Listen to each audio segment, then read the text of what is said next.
going, folks? My name's Nick with the Permaculture vlog. Woo! My co-star Otto is running away from me, but we'll get him in just a minute.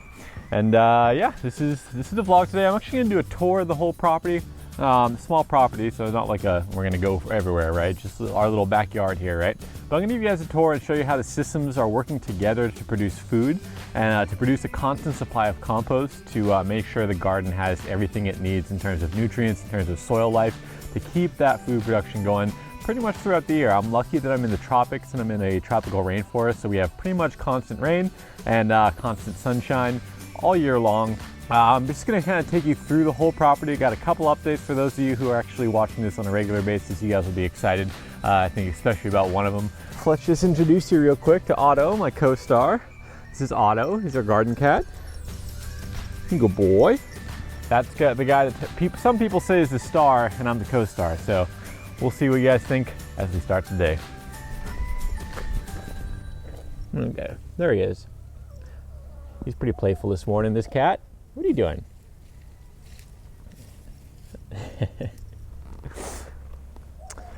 See, he's playful now because it's nice and early in the morning, but let me tell you, I was out here the other day with him, and while I'm out here working, going back and forth, toiling, if you will, right, I just find him taking a nice little nap, just in the grass, just belly up on the grass pretty much. I think I got a good shot of him. There's one time during the day I looked over, he's completely belly up with his legs up in the air. I think the shot that I have is a little bit less relaxed. So this is Otto the garden cat, as some people say, the star of the show. Good boy. He's certainly one of the stars of our life. We love him so much. Guess we should get on to the actual tour now though. So I'm gonna do things, I usually just kind of go through my morning routine and walk everything through with you. But today I'm actually going to kind of start a little bit with the gardens and then we'll move into the chickens. So I just want to give you a little bit of an update about all the gardens and what's kind of growing in each one of them and why I have the system set up the way I do. And then we'll move on to the chickens and I'll talk about the composting system that I've integrated within my chickens. So stay tuned for that. First up, we're gonna go right up to the top of the property. We'll just work top down real quick. So this is early morning. You can see the sunlight's just starting to shine through here, but luckily I have some shots of course, the cat running all over the place. But I do have some shots from the other day. It's a nice, good lighting for us. So this bed here is the oldest bed that we have on the property. It originally actually spanned from where it is now and all the way across to this big rock here. And what I ended up finding was I was getting a lot of waterlogging, especially right along here. So instead of trying to fight that constantly, I just made this little area my little path so that the excess water flows can just flow through here and I can have a spot where I can walk as well. So this is just like a little access right through there. And it also helps bring all that excess water from up the hill down and into this little grassy plain and on down through the property. I will talk about the water flows in just a second across the property because that's something really important about the design. But right up here, you can see there's just like a little bed there. We got arugula growing. We got some comfrey over there, which I have a video about how to split a root cutting of comfrey, but I really butchered the root cutting. It just happened when I did it. It split somewhere where I didn't want it to split, so it's kind of a sad video. So I'll have to do another one of those, but it is there if you look through my videos, if you're looking for comfrey root cuttings. Super easy to make those. You basically just take the whole root out, cut it into like little 1-inch, 25 mil sections, and then that'll end up growing you a new plant. If you leave some of the leaf attached, it'll just grow much faster. Nice and easy. Good plant to have for mulch, and good plant to have also for forage. The chickens love it too. All right, back to this bed. You'll see that I have two high shades in the form of papaya trees here. These are both male. I've been hoping that one of them would end up becoming a female, but they ended up both being a male. So that's all right. That's life. And we also have these kind of plantains, or planana, as one of you told me. Apparently that's it's a special kind of plantain that's kind of like a cross between a plantain and a banana.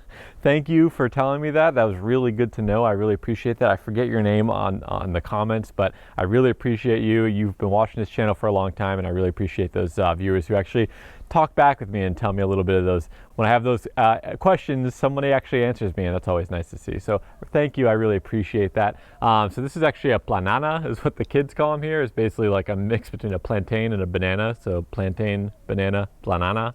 So I thought that was pretty funny. These guys are also serving as a nice high shade for this area.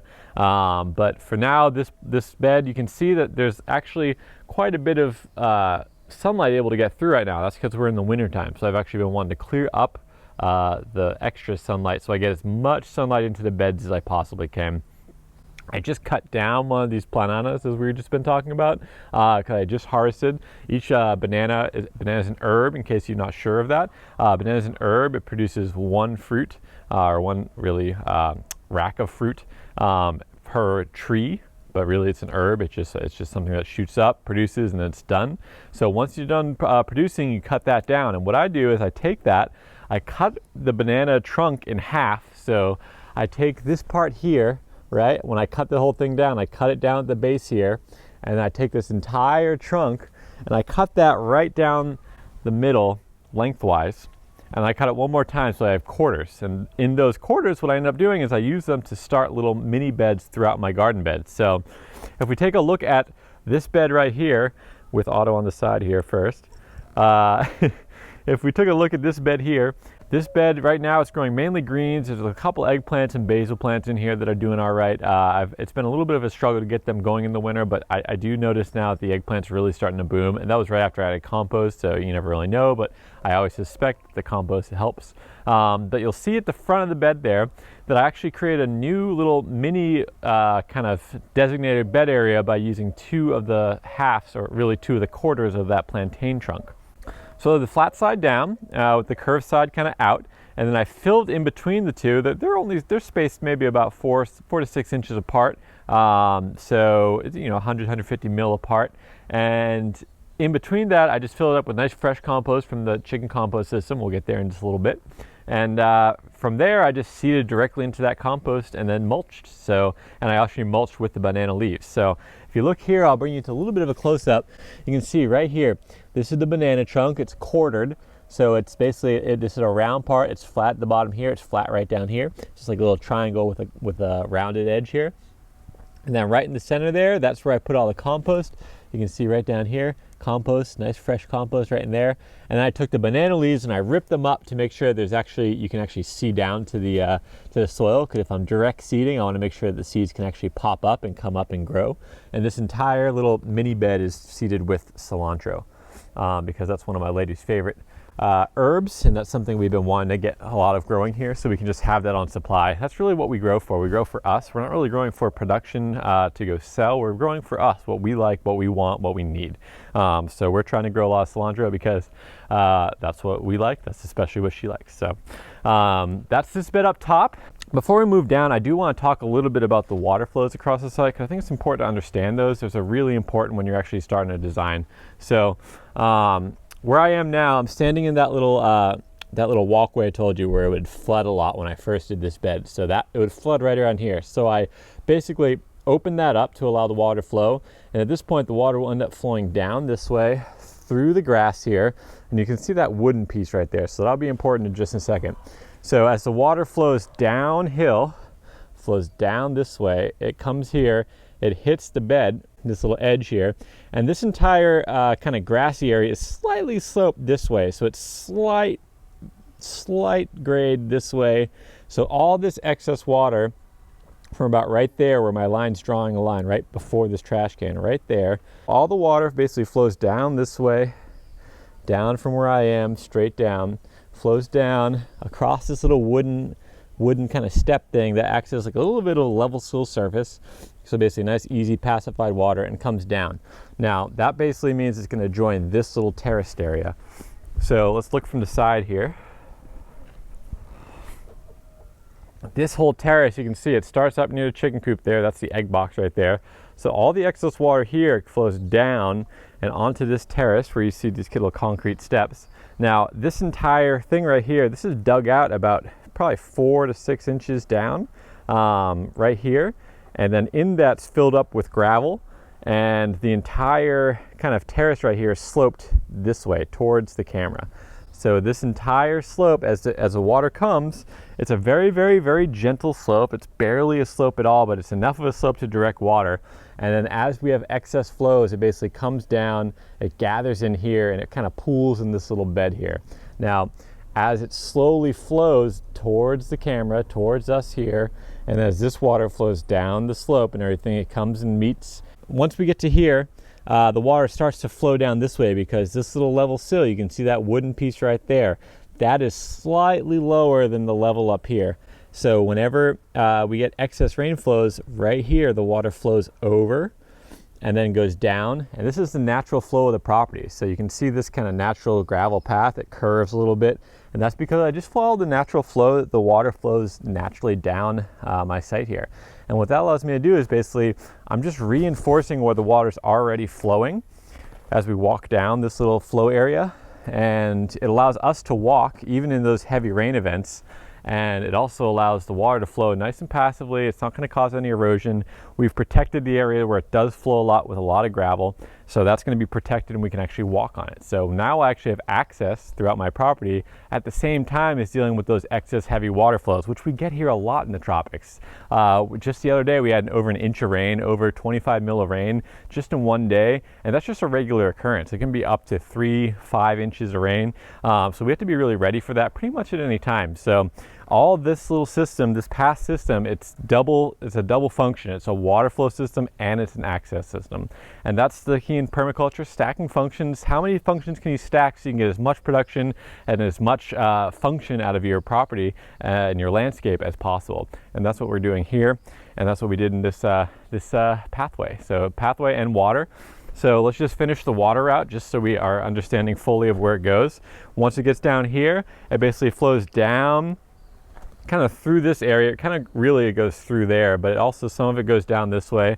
And you can see here, this is the base of my chicken system. The chickens are right in there. Hey chickens, we'll get to you in just a minute. But the flow goes right down here, and you can see this is a really kind of it's not muddied area, right? It's not muddied, but it's lots of mulched on here, and it is not growing actively. And that's because this area is pretty much my soil building area and another area for the chickens to be basically rooting around in, having fun in when I do let them out. I'll talk about the chicken system in just a little bit. We'll do that next. We got a lot to cover in this video. I want to keep going in the order that I expected to go, which is from the top down. So let's go back to the top now. So we're back at the top. That's the first bed we talked about right there. Let's move on to the second bed, which is right here. So this bed is among basically the second, third, fourth. It's one of those beds. They all kind of happen at the same time. You can see here we have 2 papayas, again, giving that high shade. Here in the tropics, having that high shade right now, it doesn't matter so much because we're in the middle of the winter season and I actually want more sun most of the time. So I've been cutting a lot of those leaves back, but that high shade later when it gets really, really hot, because right now, here's another thing to think about, guys, sun sectors. I have a whole video on this. I'll leave that linked above. But right now you can see the sun's coming up right over here. And then as it rises in the sky, it's only going to go about this high. And then it's going to go back down and set over there. So you can see I actually have quite a bit of coverage right where that in the midday sun, this is protecting a little bit. We have a little bit of an opening there. And we get all that morning sun once it gets above this tree line over here. But until it gets above that tree line, we're not getting any sun. So I need to maximize my sun as much as possible during the winter months, because the winter months, it's lower in the sky. The sun's lower in the sky. In the summer months, it's a little bit different. In the summer months, it's coming up right around here, and it goes straight up in the sky here, right? It goes all the way up there, and then it sets way over there. So it's a much different setting. So right now it's setting like over here, somewhere over here in the kind of the western sky. And then over here in the middle of summer, it's going to be setting somewhere around this general region. And the angle is much higher in the sky. So when it's really high in the sky like that, this nice high shade is really useful because it's going to provide some nice high shade in that middle of the day sun where it's really, really hot here in the tropics. It's going to help protect all my plants that are growing below and keep them not basically overstressed, heat stress, sun stress, anything like that. Just gonna give them a little bit of a break. It's not so much shade that it's cutting out of the sun. It's enough shade just to give a nice little kind of dappled shade and a break in that middle of the day sun. So that's what those are there for. As a lot of people have questions about that, especially if you aren't in the tropics. If you're in the temperate climate, you're gonna use a much different strategy. This is a strategy for the tropics, using this high shade and using things in the form of like papaya or banana or plantain, or even a palm tree, kind of like this here. If you have a bigger space like that, there's no branches. There's no branches on any of these papayas here, so you don't have anything in the way, so you can actually still work around them, and that's what's really nice about them. They'll grow up tall. You won't have any branches coming out that are going to get in your way while you're trying to deal with all your stuff in your garden. and that's how we deal with that high shade or really intense sun in the middle of the summer. Obviously, as I said, we're now in the winter time, so much less have to worry about the sun, and we just now have to worry about getting as much light as possible. Luckily, I finally decided, for all you who are wondering about female papaya flowers, there you go. I actually think I have a really good shot of one that I took the other day, so I'm going to roll that on top of this one right here. But this papaya right here, this is a female. You can see that the flower is really close to the actual main stem of the tree. It's not it's not sticking out at all. The male flowers, they stick way out and they're much smaller. You can see this one's really big, and inside the flower it's really complex. There's a lot of different shapes in there, and that's basically like the ovary of the flower in there. These flowers I'm hoping will produce and give me some papayas, because we only have a few female trees back here. They've mostly been male so far. We've gotten unlucky, I guess. I mean, you need to have male and female, but you really only need one male for every 7 or 8 female trees. So more females, that's what we're hoping for, and we have one here. Very excited about that. Back to this bed. This bed is basically just a radish and carrot bed at the moment. It was supposed to be arugula amaranth right here. This is amaranth. It's a tropical green, edible. Both the leaves are edible, and also the when it actually gets to the seed, that's also edible. The amaranth is a seed that's used. But we are growing this for greens. It's specifically for greens, and you can see it's a beautiful color. It tastes lovely. And it's supposed to be really easy to grow in the tropics, although I only got 2 to actually pop up in here really. Hopefully we'll get more once I take all these radishes out. I'll end up reseeding. So this bed, at this point, it's ready for some compost, and really most of the beds are ready for compost, and that's really convenient because I actually have compost ready now from my compost chicken system. Again, we'll get there in just a little bit. If you are interested, I have many videos on compost. Check out the compost playlist. I'll leave that linked above. All my videos on compost, whether it's just a regular vlog or it's a special one about compost, I add to that compost playlist. So you can go through and check out all the things I'm doing compost on my site here. So let's move on here. This bed here also needed some compost, and I just kind of came through and weeded the other day. You can see there's already a little bit of new stuff trying to pop up and take over. But what really is growing here is these green onions, spring onions. These guys I'm really excited to actually get going and everything. We also have some garlic chives right there, as you can see. There are some carrots in the back, but this bed got really disturbed by chickens right after I seeded it a while back. So I did transplant in those green onions. I did transplant those in, and a couple other things. The carrots took by seed, but only some of them. Again, everything got disturbed, so you just kind of work with what you got. That's why you see all these green fences around. So this is another thing in permaculture: obtain a yield. That's a really big principle, to obtain a yield. So I could be planting all this, and then the chickens can destroy everything, and I won't get any yield. So it's worth it to invest that time and energy into, and a little bit of money into actually getting some sort of fencing up. I don't love this kind of plastic green stuff, but what's nice about it, it does blend in really well. It doesn't look like I'm looking at fencing all day long. It just kind of looks like I'm looking at the garden with a little bit of extra green there. So you can see I'm just using random stakes that I have from right on site. I'm not using any sort of fancy staking material, although I'm not certainly talking bad about those, because it would be nice to have nice fence posts, but I just didn't have the time to go get it, and B, didn't really want to pay for that. So just using what you have available from on site, that's what I try to do as much as possible. So let's continue down the beds here really quick. I'm going to try to speed up through this part, because I'm sure we've gone along quite some time already. This bed in here, I just cleaned it up. You can see there's a lot of the daikon radish. That's the big radish you're seeing. I also made another small bed out of those 2 platano or planana trunks.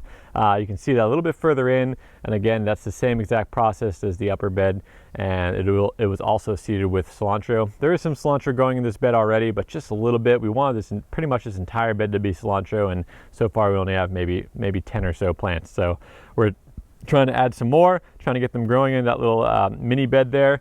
But what's nice about that little bed is that it's just going to kind of become protected, and from the sides of the bed there with the trunks there, that area is always going to be protected. The soil is going to be protected. I'm not going to have any weedy growth growing there, because that banana trunk is basically going to hold that down. The other nice thing I didn't mention earlier about those banana trunks is they're really high in moisture content. So when you put them on the ground, when you're getting seed started, you put it down, you fill that with compost or seed starting mix or whatever you're using, and then you seed into that, and that banana, all that moisture in there will end up moving into the soil and actually keep that moist while you're trying to get your seeds to start, which is exactly what you want. I haven't talked about this partridge vine and everything. So this is passion fruit. The vine actually starts right down here. This is the passion fruit vine, parcha here in Puerto Rico as we call it. And you can see it's coming up, it's going all over the place, and it's climbing up this tree right here. So this is some sort of, I believe it's like a mimosa family or something like that. It's a leguminous tree. And I leave it here because the leguminous tree, they have a special relationship with rhizobium bacteria within the soil that actually allow them to take nitrogen from the atmosphere and fix it into the soil in a plant available form. So that bacteria is basically creating nitrogen for this tree, but then also pretty much everything around this tree is going to benefit from that as well. So I don't mind having that little extra tree there. When it does get too big and I don't want this to go there anymore, what I'll end up doing is cutting it probably about 6 feet or pretty much wherever I can easily reach, and then that'll end up growing and shooting out new poles there, and that'll end up being a stake tree. I'll basically keep cutting it back for stakes whenever I need to basically free up some light. So right now it's growing well, it's acting well as a parcha stand for me up on this tree here, and hopefully the parcha will end up producing and not pulling this whole tree down. It's completely possible they'll pull it down because parcha gets pretty heavy pretty quick. All right, onto this bed. It's probably the most unkempt bed. It looks definitely the most, I guess you'd say, tropical. There's just stuff everywhere. Looks like nothing's actually planned or anything like that. In a way, that's true. These Asian greens right here, these guys, it's like an Asian kale variety, something like that. It's an Asian green type, but it grows like a kale. Really nice. Have been really good production out of this plant, and it just keeps pumping. I keep harvesting, it keeps growing. So that was a really cool find that I ended up getting. I think I got that from Baker Creek Seeds. Really happy with it. It has a really long name, so if you're looking for it, it has these kind of purple small leaves to begin with. But I found it grows really well here without me having to do very much at all. This entire bed, you can see these flags. I had planted some tomato starts in here, but it's just not the season for tomatoes. It's been way too wet for them, so they ended up all dying back, and that's okay. I don't mind that. This is how you learn.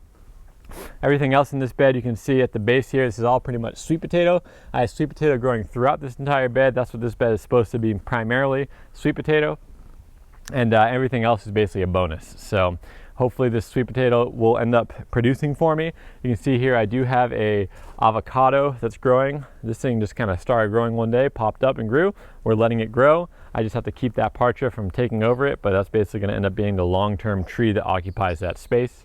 And so until then, we're just supporting it and letting it do its thing. Chickens are starting to get antsy. They want me to go in and give them some food. They're actually standing on what once was a compost pile, and we'll chat about that in just a minute. Again, I am excited to show you guys my compost system. Hey kitty, what are you doing? You coming to say hi? You have enough fun already? Yeah, you good boy. What's going on, bud? What are you doing? He's been just running around, checking out the morning dew. He loves the morning dew on the grass. He'll just sit there and lick it right off. He's a good cat. He's a weird cat. Doesn't mind getting wet at all.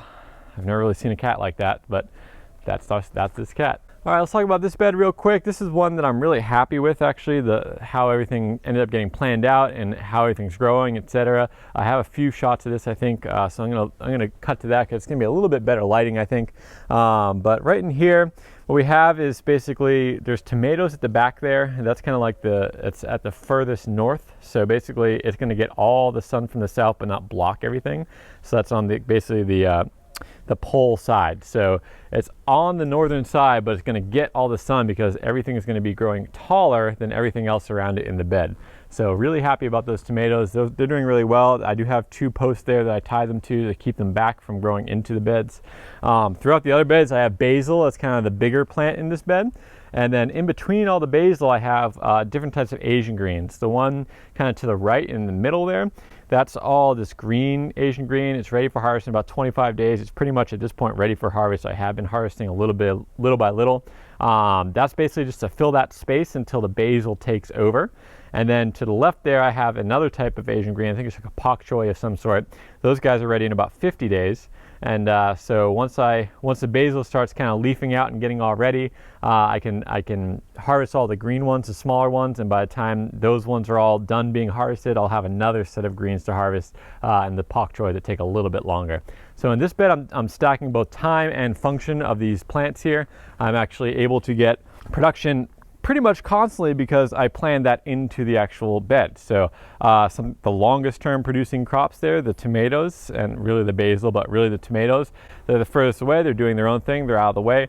There's 2 lines of basil plants that run down there. They're going to be like the medium to long term there. And then in between those ones, there's a really short term, the stuff that just pops up, grows, I can harvest and get out of there. So really stacking the time in there to increase production as much as possible. This bed, I've actually seen the least amount of weed pressure that I have in any of the beds that I ever have set up on this property, owing to the fact that I did kind of use that stacking and time feature and function of this of the design. So really excited to see that. I'm actually really pumped about that one. I just looking at it and seeing it, I'm learning so much about how to set up my future beds. So this one's really exciting to me, and I'm really excited to have so much food production right in that small little area. At this point, the basil is ready. I think it's a little bit too wet at this point. We had a lot of rain recently that I wasn't really expecting. So I think the basil is a little bit unhappy, but I got compost ready to put on, so hopefully that'll solve everything. I always assume that compost will solve everything just because it's going to get that soil life back in the right balance, and that's what I'm looking for. Look at how dirty this cat is. This is just from him running all over the place in the past, since we've been out here, really. So not long at all, maybe half hour or so. And he is just trying to clean up a little bit because he is dirty.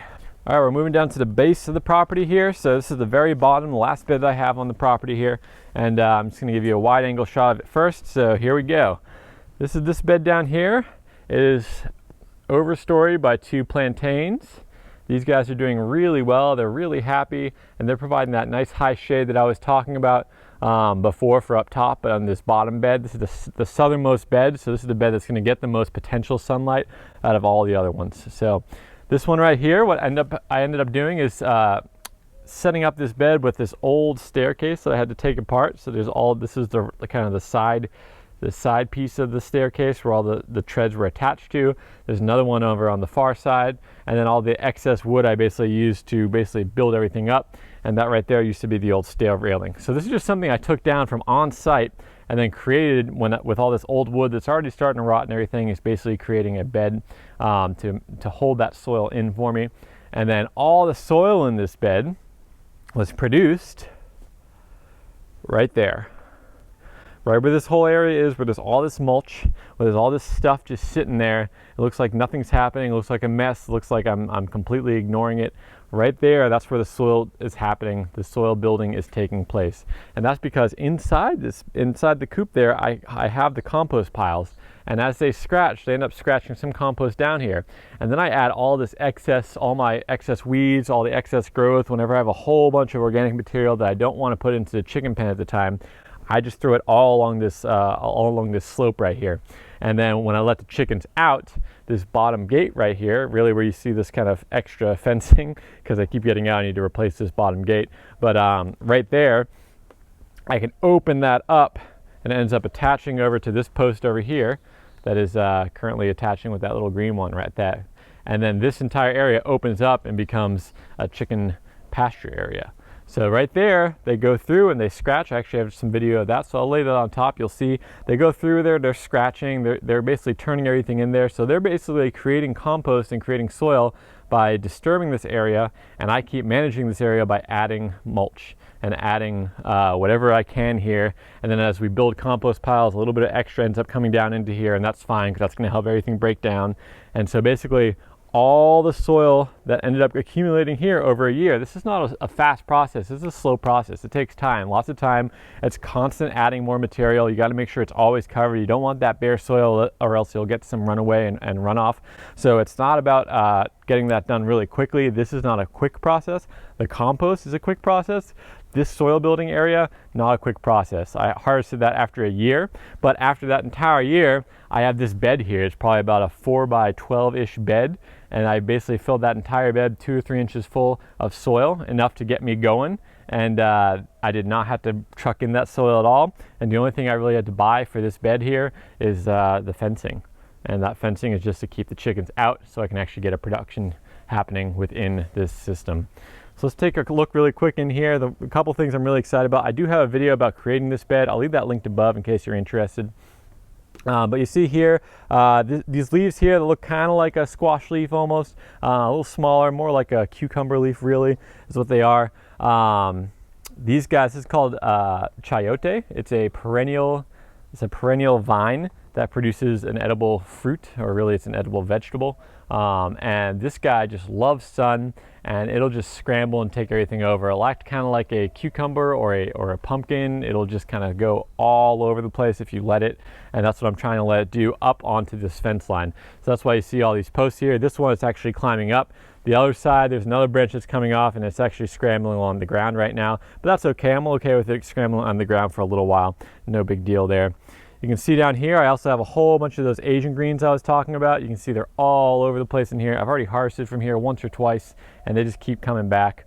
The amaranth, again, it's that stuff with the red, kind of the red vein leaves there. That's the amaranth. That's something that's going to be a long-term, easy to grow perennial, not perennial, sorry. I believe it is an annual, but it's really easy to grow. I believe it can be self-seeding, so that can actually end up being just some sort of source of tropical greens I can always have here.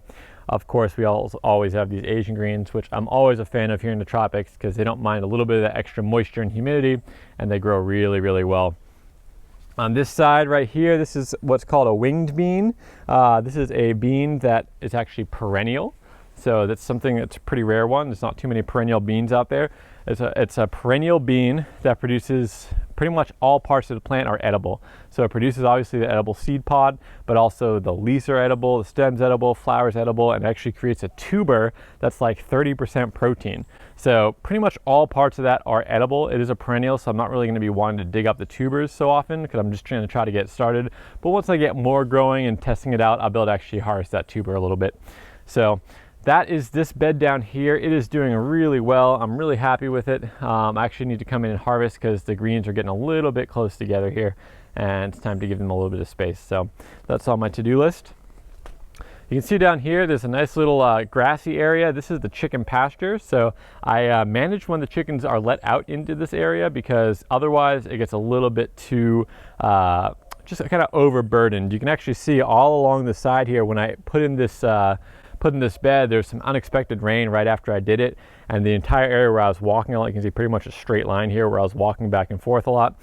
That area pretty much got all ripped up. So I'm trying to recover this area. I've added a whole bunch of mulch from the grass throughout the property, with hoping that they'll have some weed seeds in there, or sorry, the grass seeds, so they can retake. And then I've been limiting how much the chickens are getting out here because I want that area to be able to recover fully and actually have grass growing full time again. So it's a lot to manage. It's not really that hard. It's just choosing when to let them out. If it's been raining a lot, I don't let them out, and when I do let them out, I actually take this kind of hardware cloth right there, that kind of welded wire square right there, and what I've been doing is actually laying it over the areas that are really, really vulnerable. Right here I lay one, and also a little bit further down I just lay one on the ground, and that prevents the chickens from being able to really scratch, because that's what the chickens like to do. They like to scratch. So it prevents them from scratching into that area because that's just metal. They're not going to get anywhere.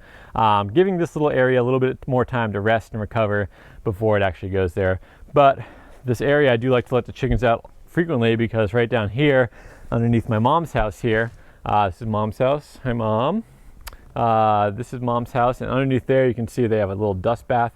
I think I might have a picture of them actually in the dust bath or a little video, so I'll add that in if I do. But this little area, this is where they come and get their dust bath. So I do have to let them out at least, every other day or so, just so they can have a good dust bath. Inside their pen here, they have plenty of dry areas, so I'm not really too worried about that. They have plenty of areas to do a dust bath, but that's like their favorite spot. That's where they go all the time. So yeah, I guess we're moving on to the chickens now. It's been long already. Thank you for hanging in there if you have hung in there so far. I'm really excited to show you all this. We're going to finish up with the chickens and the chicken compost system next, basically where I produce all of the compost to maintain all the production on my site pretty much year round. All right, so as we walk up here, I'm just going to give you guys another little exciting little bit of information. So over the past quite a while, we've been trying to determine, we had this rooster gifted to us, or a chicken, I should say, gifted to us by our friends who had basically just found on the side of the road. It was abandoned, so they took it in, raised it, and they ended up leaving the island. So hold on, I want to show you guys real quick. Here comes Otto. The second I leave from down there, he's rushing up. Yeah, I don't think you guys heard him or saw him, but he was actually running up a second ago. You can see he's sitting right there near the edge. The rooster's checking him out, seeing what's going on. They're pretty much used to Otto at this point, but there's always a little bit of back and forth that ends up happening, because that's what happens when you have animals interacting. So it's pretty funny to watch them do their thing. Sorry, back to Henry. So Henry, it's named. Everyone thought it was a hen, and for a long time we couldn't figure out whether it's a hen or a rooster. And I actually have a whole video on the gender reveal. I'll leave that linked above if I have any more slots to do that. But yeah, it was pretty funny. I actually seen this chicken call like a rooster. I physically watched it, and then a little bit later, that same chicken started laying eggs. So we were like, oh, must be a hen then. I guess it is a hen and not a rooster after all. So that's cool. That's exciting. We have another hen, another egg production. Well, we're not getting egg production right now because Mama's broody. Look at that. Henry is in here sitting on a clutch of eggs about 3 or 4 weeks after we finally determined that she's actually a hen, and about 3 to 4 weeks after she actually was finally integrated into the flock after months and months of trying to get her integrated, and they just would not allow it. They were not having it. But right now she is broody. Over the weekend when I was out here working, I actually caught her when she was out a little bit, just kind of taking a little stretch, getting a little bit of time off of the eggs, and it was pretty funny to watch actually. She kind of was just walking around, cleaning herself, showing off a little bit. So yeah, it's good to see that. She's basically being a chicken. She's doing her chicken thing, and she seems like she's going to be a really good mama. She's really protective, and we're really grateful to have another hen sitting on eggs so we can get more babies coming out. Now, with these babies coming out, I can really only handle about 8 chickens in this system here on site, just because that's the size of my coop and that's the size of the area that I have set up for them. I wouldn't really want to go above that, just to minimize any sort of negative repercussions that happen on site because of too many chickens scratching too much, and it would be too much to manage, or it would take a huge amount of management for me, constant carbon input to make sure they're not scratching things away, constant mulch adding, etc. So it's certainly something we could do, but at this point, any excess chickens or any excess roosters, they're pretty much going to go to being our food. So that'll be the second generation of chicks that we have on site here, and then once we get to that point, we'll basically choose which ones we're going to maintain as our kind of laying hens, and we'll keep our probably single rooster that we have right now, and the rest will end up becoming food for the pantry, or food for the freezer, really. So really cool. It's a generation or 2 generations into us having the chickens here, and then at that point we're going to start harvesting actually for meat. So pretty exciting to kind of continue moving along there in that process of chicken raising. All right, we're going to move into the chickens now. You can see there's a lot of mulch down. I've been adding constant mulch in here because it's been so wet. I actually need to add more. I'm noticing right now, you can see I'm starting to see bare soil. Anytime I see some bare soil there, it's time to add more mulch, or at least reorganize the mulch a little bit, rearrange the mulch, as you'll see in just a second. Hey guys, how's everyone doing? Everyone's good. All right, so right down here where the chickens are, this area is my compost area. Now, I do that underneath this tarp here to keep the compost dry, but also still allow the chickens to interact with it. Now, I guess I should clarify, I don't want my compost to be dry. I want my compost at about 50% moisture. That's what I want. So I'm not trying to keep it really, really dry. I'm just trying to keep it from becoming too wet, which is really easy to do here in the tropics. Although it is also easy for it to dry out because we are in the tropics, we get a lot of sunlight, and sometimes that excess moisture ends up getting pulled out of that compost pile just because of the intensity of the sun. So this little area, just like makeshift area, it's just PVC. As you can see there, it's kind of exposed right now. It's PVC with a tarp over it, so it gives me a nice height to this area underneath, so I can actually walk under there and do the business I need to do with the compost. And don't mind that. That's just that excess water running down from the side. But right in here, this is where I build my compost pile. So this past weekend, I piled up the pile on Saturday. And right after I piled it, you can see the chickens are really interested in it. They're really back right on it. And I kid you not, within about 3 or 4 hours, the pile was entirely spread out again.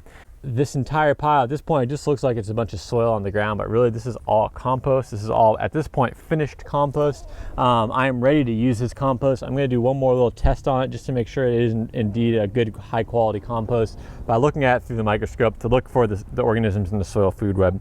That's what we're really doing. Compost, you're basically breeding all the organisms in the soil food web in order to inoculate your garden beds with the right organisms.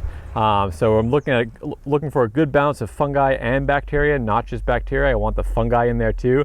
And I'm looking for micro aggregates. So you can see in this little clump right here, there's a bunch of there's a little bit of a crumb structure almost. There's a bunch of small little stuff that kind of piles together, makes little round balls, little round clumps, little clumps of soil, etc. in there. Right there, that's basically all the microorganisms that are making all that happen. And that's telling me that this is a really good, high quality finished compost. Seeing those little tiny balls, you can see them kind of throughout there, just small little clumps of stuff. And then most of this organic material is broken down, not all of it, but most of it is. At this point in the tropics, that's good to go. That's ready to go. And that's going to basically be providing me with the compost and it's going to inoculate my soil with all the beneficial microbes that are going to make nutrient cycling possible in my soils to feed my plants that end up feeding me. So feeding the soil, that's the key. You're not feeding the plants, you're feeding the soil with the compost, which has all the microorganisms that you want in your soil. It's basically inoculating them there, and then you're maintaining a soil ecosystem that they like, so they'll keep growing and they'll keep populating and keep maintaining those levels of bacteria, fungi, protozoa, nematodes, all those other things in the soil that actually make the nutrient cycling happening. That's called the soil food web. If you're interested in the soil food web at all, check out Elaine Ingham. She has a whole course on the soil food web. I'll leave the link to that course below. If you're interested in learning more about it, highly recommend it if you're ever working in the area of compost or soil management on a large scale. Definitely something to get into, especially if you're doing any sort of compost production systems on your site, or especially if you're doing some sort of agriculture. That information is really, really good to have. Incorporating the chickens into the compost basically allows me to stack functions once again. Instead of having to have 2 different spaces for compost and my chickens, I can add both of those in together. And this system ends up speeding up the process for me, and the chickens take care of all the weed seeds and such that may not have gotten destroyed by the composting process. This is a major food source for them. The chickens love the compost. In fact, anytime there's compost out here and I give them food, it's usually not the food they're eating, it's usually picking through the compost pile and finding all those little insects, all those little grubs that are climbing or basically crawling through there, the worms, whatever else is growing in there. That's what they like to eat and that's what they're looking for. So it's really, really cool to see them go to the compost pile over the food source that I'm giving them. So, nobody really likes a pelleted feed. I mean, they like it, they'll eat it, but it's just pelleted feed, right? It's nothing special. The compost, though, that's where the high protein food's at, the stuff that they like to eat, the stuff that they're eating on a regular basis if they're in the wild. So that's what they like. So basically, I'm keeping the chickens happy by creating a compost system within my chicken system. This chicken system is inspired by Geoff Lawton and his chicken tractor system. I believe that very shortly they're going to be posting a video kind of basically showing that whole process from beginning to end in a variety of different systems. When they do that, I'll leave that video linked above. If it's not linked above already, that's why. They haven't quite released it yet. I just know it's about to be released, so it'll be there soon. If you're interested in learning more about permaculture or permaculture design, Geoff Lawton, he actually has an online permaculture design course, and I believe that's going to be launching in the next couple of weeks as well. So if you are interested in learning a bit more about permaculture by the same people that I learned permaculture from, one of the leading guys in permaculture, he's based in Australia. I'm going to leave that link below. The site, again, once they actually post the registration for the course, I'll leave that link below for you guys so you can check it out. Highly, highly recommend it. If you want to sign up for the waitlist, I believe you can do that if you just look for Geoff Lawton online permaculture design course. There'll probably be some sort of waiting list that you can join and sign up for. So I highly recommend the course. I'm actually able to be a TA, a teaching assistant in that course, so I actually help run the course. And it's one of the best experiences of my life. And it's a constant education. Even now I'm learning more and more. And that's what you got to do. You just got to keep learning and keep learning. But all of the design work that I've done here on site to get all these systems set up and integrated together, it was all because of the design education that I got from Geoff Lawton in the permaculture design course. So thank you to them, and really excited to be able to share this with you guys and hopefully help you guys along in your journey of food production and managing some sort of landscape, whether that be a little homestead, a little backyard, farm. If you're taking up any sort of piece of information that may or may not be helpful to you, that's my goal. I'm basically here to share my story and my journey with you so that if I make mistakes or if there's something you don't know, you can pick up on those and avoid the mistakes, or take that knowledge and use it for your benefit. So really appreciate you guys. Really appreciate you guys watching this whole video. If you made it all the way to this point in the video, good job you. I really appreciate you. Not so many people I think will make it all the way to the end because this is a long video. So thank you so much. One last little shot of Otto doing his thing over here. Not really sure what he's doing. He got over the fence somehow, and now he's just laying down in these excess vines that I cut down. What are you doing, bud? What are you doing? I have no idea what's going on with this cat right now. He's just enjoying his life on this side of the fence. So enjoy that. Just for reference, he is across the fence there. Like I said, I'm not really sure how he got there, but that's Otto for you. All right, folks, that's it for the homestead tour today. This is a winter homestead tour in January 2021. Really excited. Happy New Year to all of you guys, and hope you all have a successful and wonderful year to come. Really excited to get ours going here, and really excited to have this much production right at the start of the year here in Puerto Rico. So happy to be here. So happy to be able to share this journey with you guys. Thank you so much for watching and listening and subscribing. If you do like what I'm doing, please share some of my videos, this video or another video that you find helpful. And please also like and subscribe and all those things. All those kind of things really help me and help the channel grow. I'm now, I think, about 380 subscribers, which is just amazing. Less than a year, 380 subscribers. I find that really, really amazing because I'm not trying to do any sort of like major marketing or really, really hugely amounts of getting myself out there. So I really appreciate all you guys do to basically spread the word to help me get that audience and get more people to be able to see these videos. That's the goal. Really showing more people what I'm doing back here, especially in the tropical climates. If you live somewhere in the tropics and find one of my videos helpful, please share it, because there's so much in the tropics. There's not that much information on permaculture and really homesteading and such in the tropics. So I really want to get that information out there. So really appreciate that, guys. Thank you so much for everything you do for this channel and for me. And you guys are an inspiration to me, and I'm really glad to be able to be here and have you guys part of my journey. So thank you so much. Thanks for watching, and until next time, have a good one.